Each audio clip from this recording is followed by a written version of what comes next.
Hello everyone, welcome back to GGN. This is part 3 for this news report today. It's Wednesday, February 13th, 2013, and I'm Darko. Alright, we finished off with this article, how in New York City the homeless pay $3,000 a month to live in tenements. So it says here in this population where homeless population is growing, some landlords are paying off the rent-stabilized tenants in order to overcharge the city on rentals for the homeless. Some cases, the rent ends up being as high as $3,000 a month for a tiny room without a kitchen or a bathroom. It says, yep, you read that correctly. So next time you wonder why you're paying so much for your little box in the sky, you can thank America's growing slumlord industry.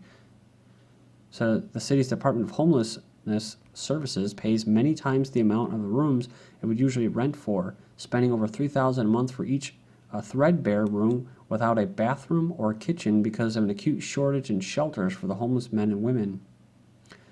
So it says it encouraged this individual to switch business models and become a major private operator of homeless shelters. It says a number of homeless people rising to 30-year record levels, over 47,000 people as of early this month, 20,000 of them children. Says the crisis that's causing the city to open so many new shelters is mostly of the mayor's own making. Instead of moving families out of shelters and into permanent housing, as previous mayors did, the city is now paying millions to landlords with a checkered past of harassing low-income tenants and failing to address hazardous conditions. It says here that one person said, for $3,000 I could have gotten an apartment, a down payment, and a security deposit and some furniture. 49-year-old said, the landlord is getting $3,000 and I'm getting nothing. The coming pension crisis, you can go in there and check it out, links will be posted. I'm going to keep moving. States face a $3 trillion funding gap and only about 10% of Americans are now covered by pensions. For young Americans entering the workforce, the self-funded 401k is likely the only path to having a nest egg and any sort of retirement. It says this is why so many people get angry when they hear about someone in California that retired in their early 50s pulling an annual pension of $100,000. Over the 20 to 30 years, this range can range from $2 to $3 million of payouts. It says only about 10% of private sector workers have the opportunity for a pension. This is, of course, is likely lower given the trend above. So there's a chart in there. You can go and check it out. It shows defined benefit starting back in 1980, up around 60%. Then you have these private workers who employers sponsor a plan, age 25 to 64, full-time only. Really not much change. We're still going down. Then defined contribution 401k going up as far as the percentage of workers with pension coverage. Next up, we have Caribbean islands selling citizenship. Some Caribbean islands are selling citizenship to make up for budget shortfalls. One such island, Dominica, has a new citizen who has never set foot on the black sand beaches. So it goes on here, it says that like many Palestinians, has not been recognized as a citizen of any country. It says the turmoil in the Middle East and North Africa has led to a surge of interest in programs like the one this individual is participating in. Then the European Union and the U.S. will begin formal talks on free trade agreement, paving the way for the biggest trade in history. European Commission President Barroso made the announcement following Obama's State of the Union address. A deal would bring down trading barriers between the two biggest economies in the world. EU-US trade is worth around 455 billion euros, that's almost 400 billion pounds, and $600 billion a year. Obama announced U.S. support for talks as part of his annual address to Congress on Tuesday, saying the free trade deal would boost American exports, support American jobs, and level the playing field in the growing markets of Asia. Then you have protectionist pressures. The idea was discussed following the formation of the working group in 2011. So it goes on here and said the deal would focus on bringing down remaining tariffs and other barriers to trade and standardize technical regulations, standards, and certifications. Free trade between U.S. and EU has been under informal discussion for years. That's, behind closed doors and stuff like that. Now it's just coming out, right? That's how it all starts. Behind closed doors, private think tanks. And it says here, previously politicians have been discouraged from pursuing free trade deals for fear of exposing domestic industries to greater competition from abroad. So the people from at the top, they're going to benefit from this. And, they're going to lobby with billions of dollars and stuff to push these policies have been written in privacy from people that have a lot of money. So I mean, if you're just an average dude or a union worker, how the hell are you going to fight this? You're not. I'd say it'll be good news for economic growth in the EU. On the American side, the critical factor is that Obama is now in his second term, so he doesn't have the protectionist pressures in the U.S. businesses to worry about. Then Revolving Door at Security Exchange Commission, and a Whirl is hundreds hired by industry they regulated, so this is not a big surprise. Charged with regulating Wall Street, the Securities and Exchange Commission, SEC, has become a launching pad for former agency employees by the hundreds to become part of the industry they once oversaw. A new report says that more than 400 ex-SEC staffers were working for the industry between 2001 and 2010. They also found numerous concerns with revolving doors between the SEC and financial firms. Says these included agency workers trying to help corporations influence agency regulations, defending companies suspected of breaking the law, and helping them avoid tougher enforcement actions. So Putin bans Russian officials from having foreign bank accounts and stock. He submitted a bill that would ban Russian cabinet members and other senior officials from having foreign bank accounts and owning foreign stock, the Kremlin said. It applies to officials' wives and underage children. It's aimed at ensuring national security, establishing order in lobbyist activities, and increasing investment in the national economy, and raising efficiency of anti-corruption efforts. So we were just talking about this, the European Union, U.S. making this big trade agreement, transatlantic possibly, and we have what? One of the things with the World Trade Organization and these trade agreements is it binds countries together where they'll be forced to trade these products, and they could be harming their people. You know, like ractopamine in the beef, U.S. beef, and the Russians don't want it. And they said to take it out, and they kept receiving it with the same stuff in there, and they were failing the test with this drug or whatever in it. And now, what does the U.S. do? U.S. demands Russia immediately lift the meat ban. The U.S. has urged Russia to honor its obligations as a WTO member and restore market access for U.S. meat and meat products immediately. Earlier, the Russian food watchdog claimed the ban over additive ractopamine will be long-term. They said the U.S. is very disappointed that Russia has taken action to suspend all imports of U.S. meat and protect their people, unlike our country, which is produced to the highest safety standards in the world. Yeah, like in the EU and that, where they got freaking horse meat in there and pink slime and McDonald's food and stuff, and what is it? In Taco Bell, they had that kind of fake beef. Russia's ban on imports of U.S. meat products over the feed additive ractopamine went into effect on Monday. They were concerned about the use of the growth stimulant used in U.S. and other countries to make beef, pork, and poultry products. In July, UN food safety body, the Codex Alimentarius Commission, said the additive has no impact on human health. Also, Russia enacted similar requirements for producers in Canada, Mexico, and Brazil.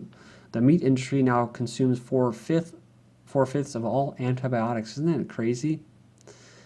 It goes on here and it says that the Pew Charitable Trust crunched the agency's numbers on antibiotic use on livestock farms and compared them to data on human use of antibiotics to treat illnesses.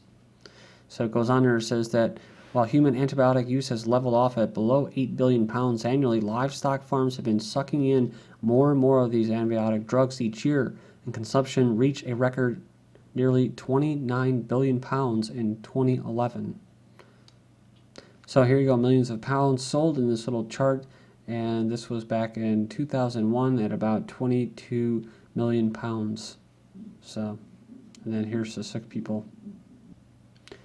So, you know, it's about factory farming and trying to basically make the most with putting out the least amount of product and resources, using up the least amount of resources. And it's the same thing with labor, right?